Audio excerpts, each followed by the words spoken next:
الحمد لله رب العالمين والعاقبة للمتقين والصلاة والسلام على رسوله سيد المرسلين رحمة للعالمين شفيع المذنبين خاتم النبيين سيدنا ومولانا محمد رسول رب العالمين وعلى آله وصحبه أجمعين. أما بعد فأعوذ بالله من الشيطان الرجيم. بسم الله الرحمن الرحيم. ومن آياته أن خلقكم من تراب ثم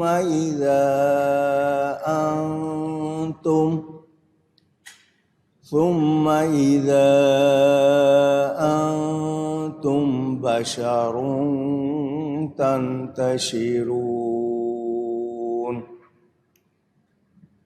ومن آياته أن خلق لكم من أنفسكم أزواجا لتسكنوا إليها وجعل بينكم مودة ورحمة إن في ذلك لآيات لقوم يتفكرون. صدق الله العلی العظیم.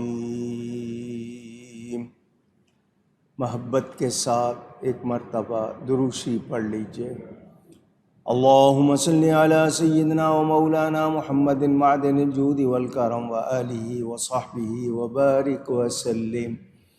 الصلاة والسلام عليك يا رسول الله. الصلاة والسلام عليك يا حبيب الله. الصلاة والسلام عليك يا رحمة للعالمين وعلى آلك وأصحابك يا شفيع المذنبين.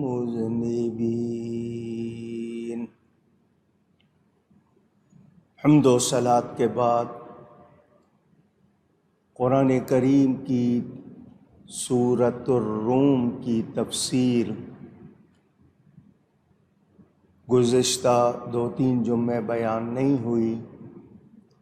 عید الاضحیٰ کا موقع، پھر سیدنا عثمان غنی رضی اللہ تعالی عنہ کا یوم مبارک. آج پھر وہی آیت جہاں بیان چھوڑا تھا وہیں سے پھر بیان کر رہا ہوں. اللہ تعالی مجھے حق بیان کرنے، ہم سب کو حق سن کر اس کو قبول کرنے، اس پر عمل کرنے اور اس پر قائم رہنے کی توفیق عطا فرمائے. ساری کائنات جتنی ہے، جہاں جہاں ہے، اس میں اللہ تعالیٰ کی نشانیاں ہیں. غور و فکر کرنے کے لیے، سمجھنے کے لیے. یہاں سورہ روم میں یہ چند آیتیں ہیں جس میں خاص طور پر اللہ نے اپنی کچھ نشانیوں کا بیان فرمایا ہے۔ پہلی آیت جو میں نے پہلے پڑھی تھی اور اس کی نشانیوں سے ہے کیا یہ کہ تمہیں پیدا کیا مٹی سے، پھر جبھی تم انسان ہو دنیا میں پھیلے ہوئے۔ انسان کو بھی اللہ تعالیٰ نے بنایا اور مٹی سے بنایا، مٹی کو بھی اللہ نے بنایا، اسی مٹی سے انسان کو بنایا اور دنیا بھر میں پھیلا دیا۔ یہ بستیاں، شہر، ملک، یہ سب اللہ کی نشانی ہے۔ انسان خود سے سب کچھ اگر چاہے کر لے تو نہیں کر سکتا۔ یہ انسانوں کا پھیلا ہوا سلسلہ، مٹی کے رنگ الگ ہیں، انسانوں کے رنگ الگ ہیں، مٹی کے مزاج الگ ہیں، انسانوں کے مزاج الگ ہیں۔ اللہ تعالیٰ نے انسان کو بنایا، حضرت آدم علیہ السلام کے لیے مٹی منگوائی، اس کو گوندا، اس کو جن مرحلوں سے گزارنا تھا گزارا، اور پھر ان کا خاکی پتلا بنایا، پھر ان سے ان کے جوڑ حضرت حوا کو بنایا، پھر انہیں زمین پر اتارا۔ زمین، اس میں غذا، اس میں کیا کچھ ہے، انسان کی افزائش پیدائش کے سلسلے بنائے، مرد اور عورت، اللہ تعالیٰ نے ان کا ملاپ، اور پھر اس سے آگے نسل انسانی۔ مٹی جمادات میں داخل ہے اور انسان حیوانات۔ حیوان کے معنی آپ شاید جانور لیتے ہیں، لفظ جانور کے معنی جان والا، طاقتور کے معنی طاقت والا، تو جانور کے معنی کیا ہوئے؟ جان والا۔ مگر آپ کو کوئی جانور کہے تو آپ کو غصہ آ جاتا ہے، لیکن حیوان ہیں، جان اللہ نے اس میں رکھی۔ جماد اور حیوان میں اللہ نے فاصلہ رکھا، لہٰذا غور کرنے کی چیز ہے کہ یہ انسان کی پیدائش مٹی سے کیسے ہو گئی۔ یہ اللہ کی نشانی ہے، اس کی نشانیوں میں سے ایک نشانی۔ اگر ہم غور کریں، طرح طرح کے حیوانات ہیں، رینگنے والے، چلنے والے۔ اللہ تعالیٰ نے چوپائے چار پاؤں والے بنائے، ان کی چال دیکھیں، ان کا چلنا مختلف حالتوں میں ہے۔ انسان کو اللہ نے دو ٹانگوں والا بنایا، اونچا بنایا، جانوروں کے مقابلے میں اس کو جو شکل دی، جو بہترین تقویم پر اس کو بنایا، اس انسان نے کبھی اس بات پر غور نہیں کیا۔ آنکھیں کہاں ہیں، ناک کہاں ہیں، ہونٹ کہاں ہیں، گال کہاں ہیں، جلد کیا ہے، گوشت کیا ہے، رگیں کیا ہیں، وریدیں کیا ہیں، بال سے باریک شریانیں کیا ہیں۔ انسان نے غور ہی نہیں کیا کہ یہ تخلیق اللہ کی نشانیوں میں سے ہے۔ انسان کے اندر کتنے ہزار کلومیٹر پھیلی ہوئی رگیں ہیں، خون کا نظام ہے، ہوا کا نظام ہے۔ اے انسان، اپنے آپ میں غور کر اور اپنے رب کو پہچان، اس کا شکر ادا کر۔ اس نے تجھے کیا کچھ نوازا ہے، اور یہ سب کائنات انسان کے لیے بنائی۔ اللہ کو کسی چیز کی ضرورت نہیں۔ مگر ہاتھوں سے کام کرتے ہیں۔ ان ہاتھوں میں کیا کیا ہے؟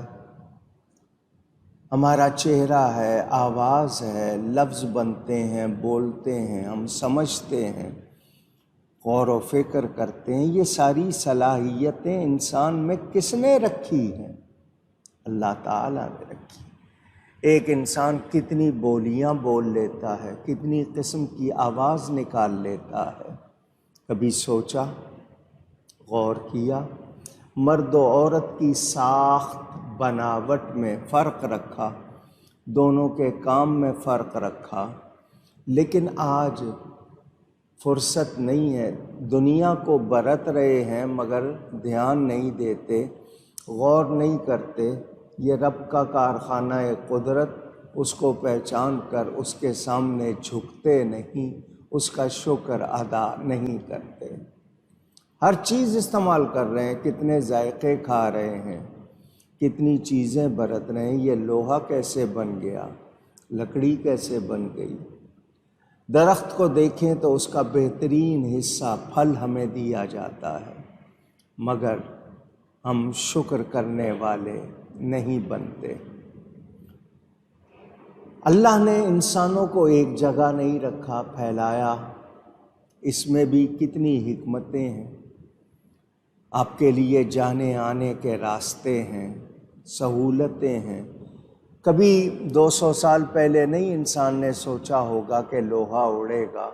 آج کتنے وزنی جہاز اڑ رہے ہیں، سمندر میں کتنے راستے بنے ہوئے ہیں۔ ہمیں ایک جگہ سے دوسری جگہ سامان لے جانا کتنا آسان ہو گیا، اتنی سہولتیں ہو گئیں۔ یہ دنیا میں جو پھیلے ہوئے ہیں، یہ بھی رب کی نشانیوں میں سے نشانی ہے۔ آپ کو ایک ہی مزاج کے، ایک ہی طرح کے، ایک ہی کام کرنے والے لوگ ملتے، ایسا نہیں ہے۔ ہر ایک میں الگ الگ صلاحیتیں ہیں، قوتیں ہیں۔ یہ انسان باہم مل کر، کچھ آپ کے کام کرنے والے، کچھ کام کروانے والے، کوئی بولنے میں ماہر، کوئی لکھنے میں ماہر، کوئی مشین بنا رہا ہے، کوئی کیا کر رہا ہے۔ یہ سائنس، مطالعہ کائنات میں غور و فکر کرنا، کتنی چیزیں دریافت کر لیں، زمین سے کتنے خزانے نکال لیے، ہوا میں، فضا میں کتنی چیزیں تلاش کر لی۔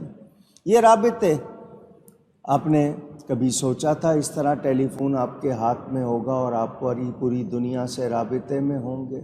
یہ انسان آگے اور کیا کیا کرے گا، اس کو کیا کیا سہولتیں، مگر یہ انسان خود اللہ کی نشانیوں میں سے، یہ خود جو کچھ بنا رہا ہے، یہ سمجھ رہا ہے اس کا کمال ہے۔ یہ پہلے اپنے آپ پہ تو غور کرے، خود پہ تو دھیان دے کہ تجھے اتنی صلاحیتوں والا کس نے بنایا ہے، یہ عقل کس نے دی ہے؟ تو یہ اللہ کی نشانیوں میں سے ہے۔